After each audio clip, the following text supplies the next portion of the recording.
किसान, बदलते भारत की शान।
तेरी तो किस्मत खुल गई। कैसे? सुना है राजीव को नौकरी मिली है। हाँ, मैंने भी सुना है, लेकिन अब तक वो मुझे मिलने के लिए भी नहीं आया। क्या बात कर रही हो? इतनी बड़ी खुशी की बात है, अपनी महबूबा को अब तक नहीं बताया? मिलने तो जरूर आएगा कुछ ना कुछ गिफ्ट लेकर। पहले सारे गांव वालों को खबर दे, इसके बाद फुर्सत मिले तब ना। इस बार जब मुंह फुलाकर मेरे पास आएगा, सॉरी मुझे वक्त ही नहीं मिला, वरना मैं तुम्हें पहले बताती, तब मैं मजा सिखाऊंगी। अच्छा ये सब छोड़ो, ये बता कि शादी कब है? पहले अपने पैरों पर खड़ा तो होने दे। वैसे तेरी कब है? मैं तो उस किसान से कुछ बोल ही नहीं पाती, कुछ कहती हूँ तो बोलता है अगर तुम्हें शादी करने की इतनी जल्दी बड़ी है तो किसी सरकारी गुलाम से कर लो। अब बता। अच्छा, तुमने क्या कहा? मैं क्या कहूँगी, मुझे पता है कि दिगंत अच्छा लड़का है और अगर वो दिल से कुछ करने के लिए ठान लेता है तो वो करके ही छोड़ता है। हाँ, आजकल तो हमारे गांव में हर किसी के मुंह पे सिर्फ दिगंत जी की ही चर्चा है। अच्छा, क्या कहते हैं? और तो और आजकल हमारे पिताजी भैया को बातों बातों पे दिगंत जी की ही मिसालें देते हैं। आजकल का शिक्षित युवा दिगंत जैसा हो, इसीलिए भैया को गुस्सा आ जाता है। लेकिन दिगंत को मैं शादी के बारे में कुछ नहीं कह सकती। वो कहता है जब उसे महसूस होगा कि वो शादी के लायक बन चुका है तब खुद ही कर लेगा। अब तो दिगंत जी लायक भी हो गया है, इनकम भी बहुत है, वो अपने साथ कई सारे लोगों को रोजगार दे रहा है। लेकिन तेरा वाला तो शहरी बाबू बन गया है ना, और तुझे क्या चाहिए? और शादी के बाद तू भी तो शहरी बन जाएगी। हमारा क्या है भाई, हम तो गांव के लोग हैं, गांव में ही रहना पड़ेगा। भैया आप इतने बड़े ग्रीन हाउस में पालक और धनिया ही लगाएंगे क्या? अरे राजा, ग्रीन हाउस हम क्यों बनाते? बेमौसम खेती के लिए। पालक और धनिया का फसल एक ही महीना में उठ जाता है। अच्छा, जिससे हम महीने में कम से कम 40 से 50 हजार कमा सकते हैं। और अगर हम दूसरा खेती करें जैसे गोभी, मूली, वो सब में टाइम भी ज्यादा लगता है और मेहनत भी ज्यादा। मेहनत और टाइम के हिसाब से अगर हम देखें तो पालक और धनिया में हमें मुनाफा ज्यादा मिलता है। हाँ तो अब बताओ, पालक और धनिया में हमें मुनाफा ज्यादा मिलता है कि नहीं? हाँ, समझे? समझ गया। चलो अब बीज लेके आओ।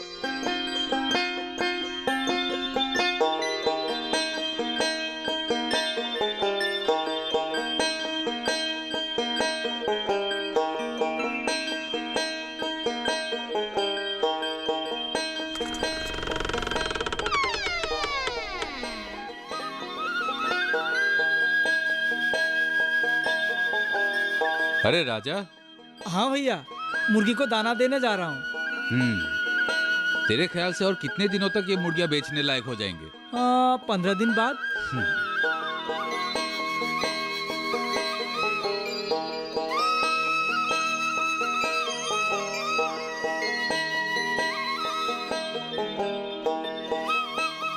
तुझे कैसे पता चला? मुर्गी के साथ रह रहकर जान गया हूँ एक दिन में कितना बड़ा होता है। अच्छा। हाँ, और 15 दिन बाद एक एक मुर्गी 2 किलो का हो जाएगा। तूने आजकल मुर्गियों से बातें करना भी शुरू कर दिया है क्या? मुर्गी देखने से ही पता चलता है वो कितने दिनों में कितना बड़ा होगा, क्योंकि हम उसको खिलाते भी बढ़िया से ना। ठीक है, जा। हाँ ठीक है भैया। मुर्गियों को बढ़िया से खिला देना। हाँ खिला दूंगा पेट भरा के। माँ, माँ आई।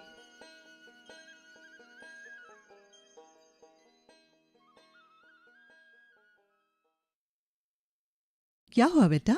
माँ, पिताजी कहाँ गए? शायद निकल गया है। नागरिक समिति के अध्यक्ष बन गए हैं। तुम्हारे पिताजी को आजकल घर में रहने का टाइम कहाँ है? पहले कुछ चाहिए होता तो खुद बाजार से लाते हैं, आजकल राजा को ही भेज देते हैं। चलो अच्छा ही हुआ। वैसे भी पिताजी को ये सब सामाजिक काम में बहुत मजा आता है। माँ, ये लो। कितना कितना है? 30,000। कुछ काम के लिए? नहीं, पिताजी के अकाउंट में रखने के लिए, और जरूरत पड़े तो खर्च भी कर सकते हैं। ठीक है बेटा।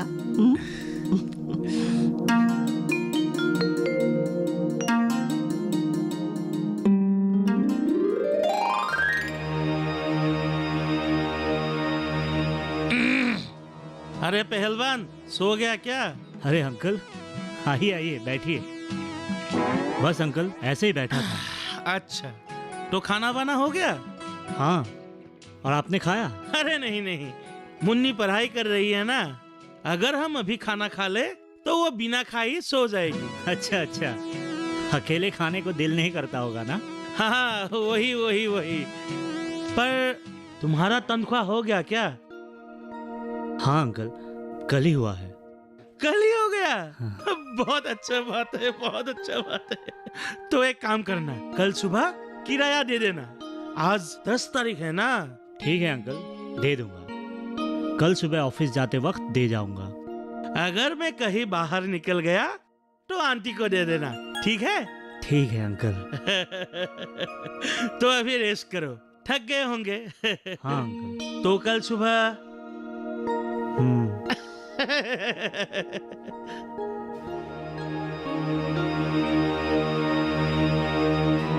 तनख्वाह मिला है सिर्फ 10,000, वहां से 5,000 किराया देना होगा, बाकी बचेगा 5,000। उसमें से महीना भर कैसे चलूं?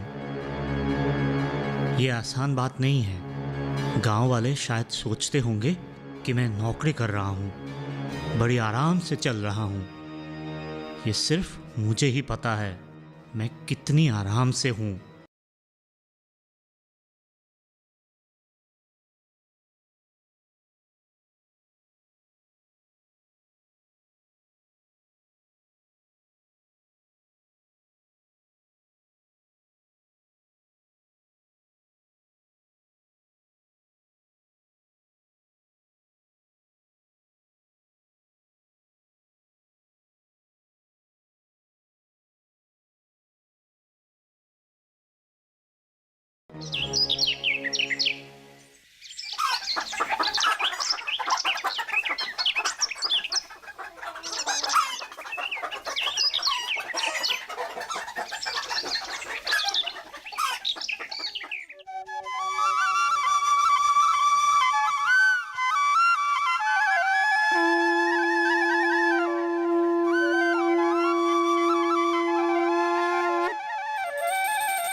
अरे Rajiv.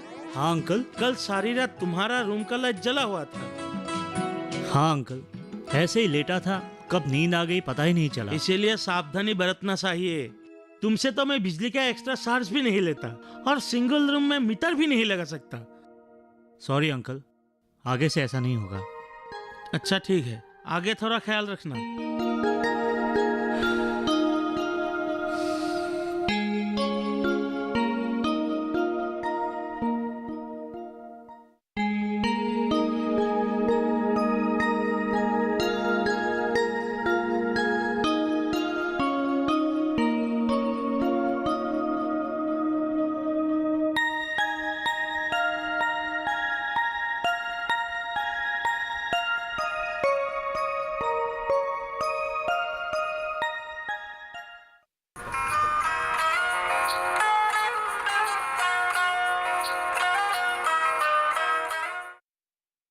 Hello, good morning sir. हाँ सर, मैं तैयार हूँ, थोड़ी देर में निकलने ही वाला था सर ऑफिस के लिए। हाँ सर, मैं आधा घंटे में पहुँच जाऊँगा। ठीक है सर, मैं ऑफिस अटेंड करने के बाद फील्ड में चला जाऊँगा। Yes sir, yes sir, okay sir.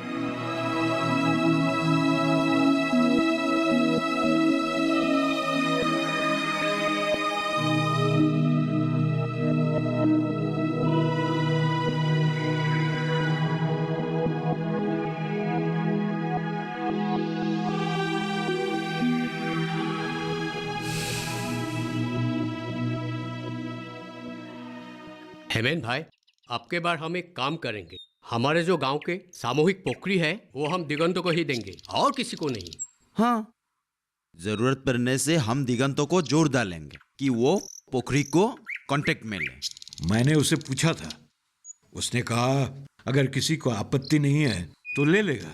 अरे कोई किसी का आपत्ति नहीं है। अगर दिगंतो तालाब लेगा तो हमारा ही मुनाफा होगा ना। हाँ, आपने एकदम हाँ। सही कहा। प्रसाद लीजिए। इधर लीजिए। हाँ हाँ।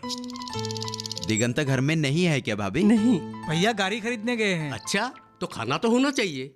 हाँ, भैया ने कहा गाड़ी खरीदने के बाद धूमधाम से खाना होगा। अच्छा राजा, खाना में हमें बुलाओगे कि नहीं? क्यों नहीं, भैया ने सबके खाने के लिए बड़ा सा बकरा रखा है और मछली तो पोखरी में है ही।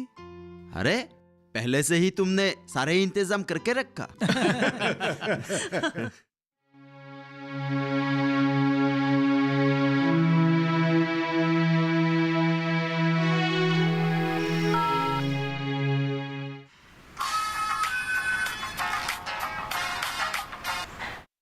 हेलो जूरी, राजीव, कैसे हो? ठीक ही हूँ, तुम बताओ। आजकल तुम फोन क्यों नहीं करते? किसी दूसरे लड़की के चक्कर में तो नहीं आए हो ना? जूरी, कैसी बातें कर रही हो? क्यों ना करो? सोचा था कि तुम्हें जब नौकरी मिलेंगे तो हम दोनों एक साथ घूमेंगे फिरेंगे, लेकिन तुम तो आजकल मुझसे दूर दूर रहते हो। आखिर तुम्हें हो क्या गया है? जूरी, वही तो बताने के लिए फोन कर रहा हूँ, लेकिन तुमने तो बातों को कहीं और मोड़ दे दी। ओह सॉरी, अब बताओ। जूरी, ये जो नौकरी है ना, इसमें मेरा बिल्कुल ही मन नहीं लग रहा है। मेहनत बहुत ज्यादा है। मेहनत से नहीं डरता हूँ, लेकिन अगर मेहनत के हिसाब से तनख्वाह भी उतना ही मिले तब कोई आपत्ति नहीं थी। मतलब सैलरी बहुत कम है? पूछो मत, जितना तनख्वाह मिलता है उससे किराया भरने के बाद महीने का गुजारा करना मुश्किल होता है। तो फिर तुम वहाँ क्या कर रहे हो? घर आ जाओ, दूसरा काम करो। वही तो, क्या करूं क्या ना करूं समझ नहीं पा रहा हूं। अभी भी वक्त है राजीव, अगर मन में कुछ करने की चाहत हो तो जरूर कर पाओगे। और एक बात, तुम दिगंता जी से इस बारे में क्यों बात नहीं करते? अभी नहीं, मैं तुम्हें बाद में बताऊंगा मैं क्या करूंगा। ठीक है, जो भी करना सोच समझ के करना। ठीक है, बाय बाय।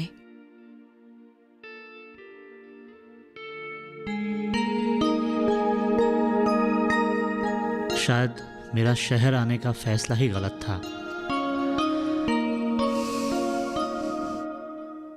अभी मैं आप लोगों से अनुरोध करता हूँ, तो बिहू कमेटी का जो संपादक का पद है, उस पद के लिए आप लोगों के बीच में से एक का नाम प्रस्ताव रखिए।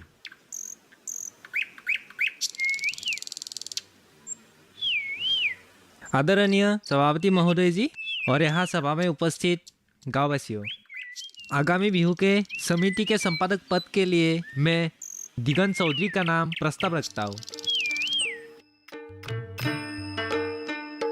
मैं इस प्रस्ताव को समर्थन करता हूँ।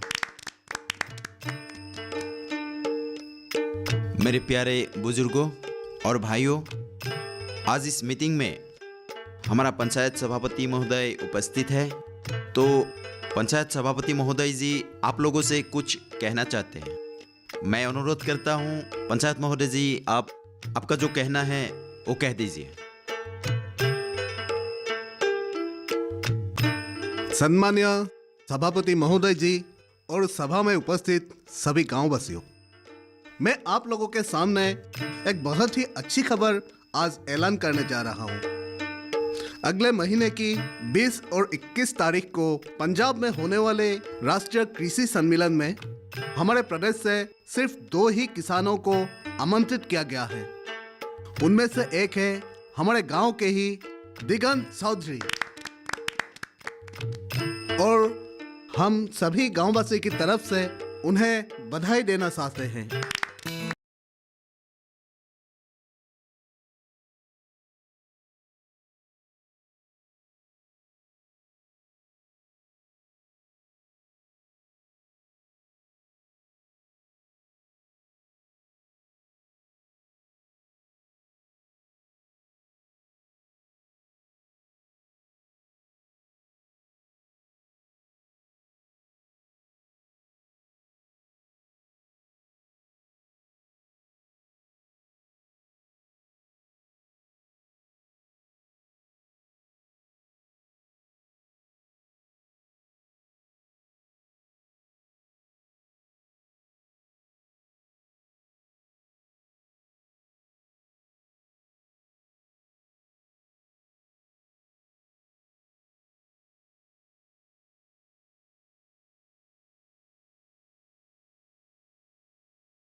दिगंतो बेटा, तुम्हारा आत्मविश्वास देखकर मुझे बहुत अच्छा लग रहा है। पिताजी, आत्मविश्वास ज्ञान से ही बढ़ता है। और इसलिए मुझे अच्छा लग रहा है कि तुम अपने साथ साथ दूसरों को भी आत्मविश्वासी बना रहे हो। जब हमारे युवा पीढ़ी पूरी तरह से आत्मविश्वास से भर पड़ेंगे, हमारे समाज से बेरोजगारी की समस्या ही खत्म हो जाएगी। हाँ, आज मुझे महसूस हो रहा है। पर तुमने जो कहा था कि लोगों का सम्मान, इज्जत अपने व्यक्तित्व और मानवीय गुणों पर निर्भर करता है, ये तुमने बिल्कुल सही कहा था।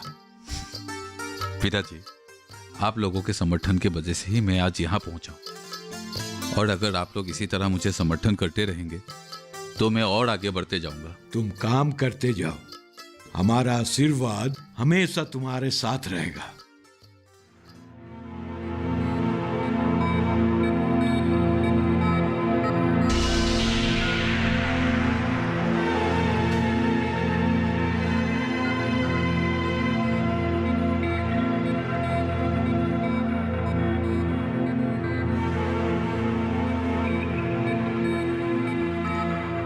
पॉकेट में बचे हैं सिर्फ 200 रुपए।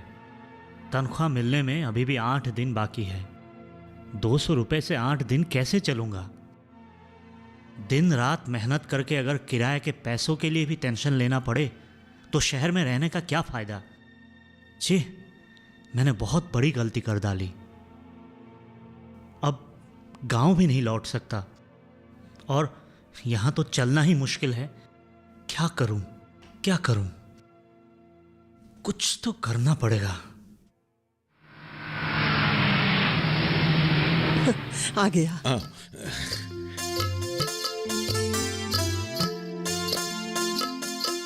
दिगंत, बैंक वालों ने क्या कहा? लोन देगा क्या? हाँ, देगा, क्यों नहीं देगा।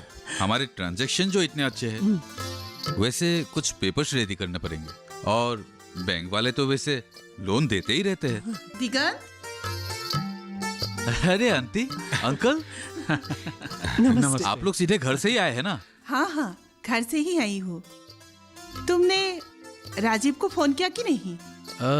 राजीव को तो मैंने कई दिनों से फोन नहीं किया है। क्यों, कुछ हुआ तो नहीं?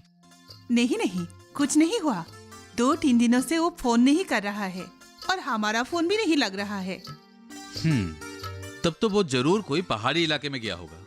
किसी पहाड़ी इलाके में नेटवर्क बहुत खराब रहता है, शायद इसलिए आप लोग फोन नहीं कर पा रहे हैं। हाँ, वैसा भी हो सकता है। मैं उसे ज्यादा फोन इसलिए नहीं करता क्योंकि वो बिजी रहता है। देर रात को फोन करना ठीक नहीं लगता है। थका हुआ आता है, जल्दी सो जाता है। कंपनी नौकरी करने के लिए मैंने मना किया था, पर मेरी बात सुनी कहाँ। देखिए भाई साहब, जिसकी रोजी जहाँ है, किस्मत उसे वही खींच ले जाता है। ठीक है, आप लोग आइए, अंदर आइए। ठीक है, आप लोग बैठिए। चलिए आइए।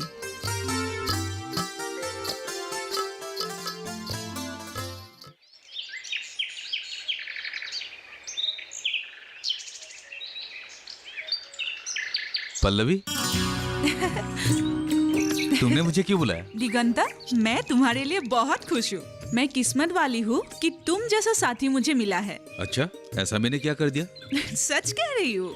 तुम जैसा पढ़ा लिखा लड़का नौकरी ढूंढने के बजाय खेती बाड़ी में रुचि रखते हो। मैं गर्व से कह सकती हूँ कि मेरा होने वाला पति एक किसान है। अच्छा, भगवान का शुक्र है, कोई तो है जो मेरे काम को लेके गर्व महसूस करता है। वरना आजकल तो नौकरी करने वाले को ही समाज में योग्य व्यक्ति समझा जाता है। काम तो काम होता है, चाहे वो नौकरी हो, खेती बाड़ी हो या कोई और काम। ये तो तुम्हारी बड़प्पन है कि तुम ऐसा सोचती हो। देखो दिगन, तुम जो कर रहे हो, अगर हर शिक्षित लड़के नौकरी के पीछे भागने के बजाय खेती बाड़ी या और कोई दूसरा काम करने लगे तो देश की बेरोजगारी की समस्या भी खत्म हो जाएगी। इसलिए तो मैं गांव के युवाओं को अपने साथ काम में जोड़ने की कोशिश कर रहा हूँ, ताकि हमारे गांव के युवा भी आत्मनिर्भर बन सके। हाँ, इसलिए तो तुम गांव के आदर्श युवा बन चुके हो। पल्लवी, मेरी मंजिल अभी भी बहुत दूर है। मैं बस अपनी कदम मंजिल की ओर बढ़ा रहा हूँ। और हर कदम पे मैं तुम्हारे साथ हूँ।